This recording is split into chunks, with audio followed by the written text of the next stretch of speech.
You have never once worried about surviving winter. Think about that. You turn a dial, you wait 90 seconds, and a problem that terrified every human being for 300,000 years just goes away. Your medieval ancestors spent the entire year, every warm month, every harvest, every animal they raised, preparing for the season that could kill them. But here's the part that should stop you. The season they were most afraid of wasn't winter. A peasant in the year 1300 wasn't lying awake in January, terrified of the cold. He'd planned for the cold since June. The season that actually killed him came later, when everyone assumed the worst was over. Everything you picture about surviving a medieval winter is aimed at the wrong enemy. This is what winter was actually like, and why the thing that came after it was so much worse. Start with the picture in your head, because it's wrong. The shivering peasant hunched in a freezing hut, barely making it to spring. That's the movie. The reality is that a medieval village treated winter the way you'd treat a deadline you'd known about all year. They didn't stumble into it.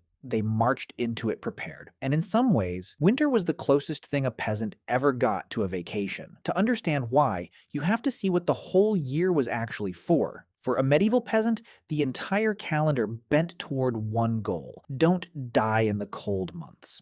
Summer wasn't summer, it was preparation. You cut and dried hay so your animals would have something to eat when the fields went white. You harvested grain in autumn and hoarded every kernel you could, because that grain was the difference between living and not. And then, as the cold came in, you did the thing that defined the season. You killed the pig. This was the great event of early winter, and it was the whole village all hands in. Most peasants couldn't afford to feed every animal through to spring, so the ones that wouldn't make it were slaughtered right as the cold arrived, which, conveniently, doubled as nature's refrigerator. And nothing, and I mean nothing, was wasted. The blood was caught in a bowl and made into black pudding. The meat was salted and smoked to last for months. The fat, the organs, the intestines, all of it processed, because every calorie you locked away now was a calorie standing between your family and the spring. The 13th century encyclopedist Bartholomew the Englishman wrote that in winter, all things that lived and sprang by the benefit of summer fade and die by the hard cruelness of winter. They knew exactly what they were up against, so they spent the whole year building a wall of stored food against it. And here's what nobody tells you. Once that wall was built, winter was quiet. You can't plow frozen ground. You can't plant in snow. The relentless outdoor labor that filled every other season just stopped. The work that was left was indoor work: mending tools, patching the house, spinning wool, and tending the animals that were, quite literally, living in your living room. Because yes, the cow, the pig you hadn't eaten yet, the chickens, they often came inside for winter, bedded down at one end of the house. Not because anyone thought it was charming, because a cow throws off about as much heat as a small space heater, and you were not about to let that warmth wander around outside in the snow.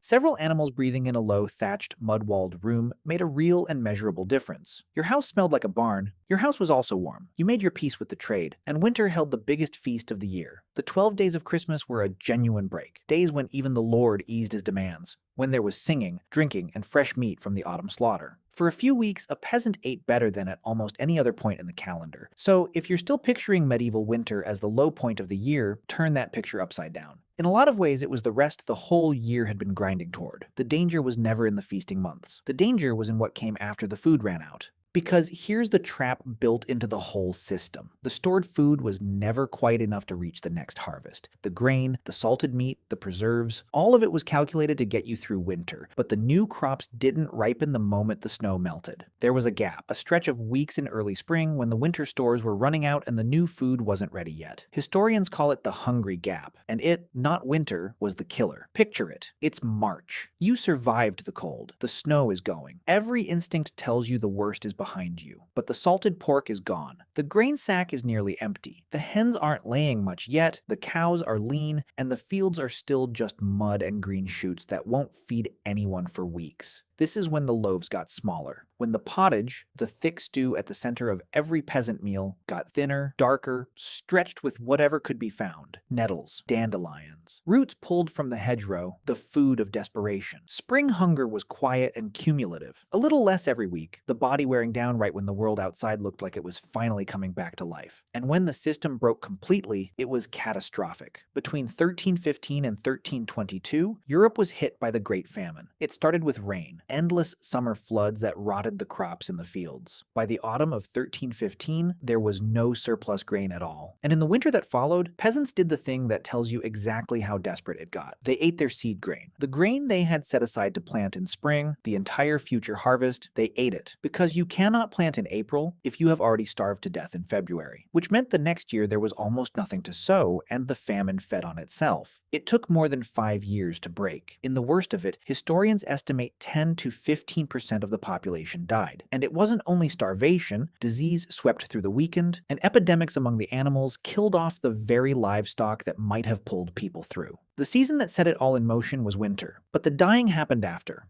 Now, I have to be honest about the edges of this. Pinning down exactly when medieval peasants died is genuinely hard. Most of them left no records at all, and the ones we have, like the deaths of priests in bishops' registers, belong to wealthier people whose experience wasn't the same. When historians want the real picture, they have to reconstruct it painstakingly, like Zvi Razi, who spent years rebuilding the births, marriages, and deaths of a single English parish, Halazowen, from manor court rolls, just to see how ordinary people actually lived and died. That's the level of work it takes. We piece the seasonal picture together from records like those. Manor accounts, calendars, harvest data, and bones. Not from anyone who lived it writing it down. So when we say spring was the dangerous season, we're reading scattered evidence, not a diary. But the pattern holds across the record. The stored food ran out before the new food arrived, and the gap it left was the most dangerous stretch of the year. So go back to that dial on your wall, the 90 seconds. The warmth you will never once have to plan for. For most of human history, surviving winter wasn't about enduring the cold. The cold was the part they'd already beaten, months in advance, with a slaughtered pig and a wall of salted meat and a cow breathing warmth into a dark room. What they couldn't beat was the arithmetic. The food had to last longer than the winter, all the way to a harvest that was always just a few weeks too far away. They feared the wrong season, and so do we when we picture them. They didn't die shivering in January. They died in the thin light of spring within sight of a world turning green again, waiting for food that hadn't grown yet.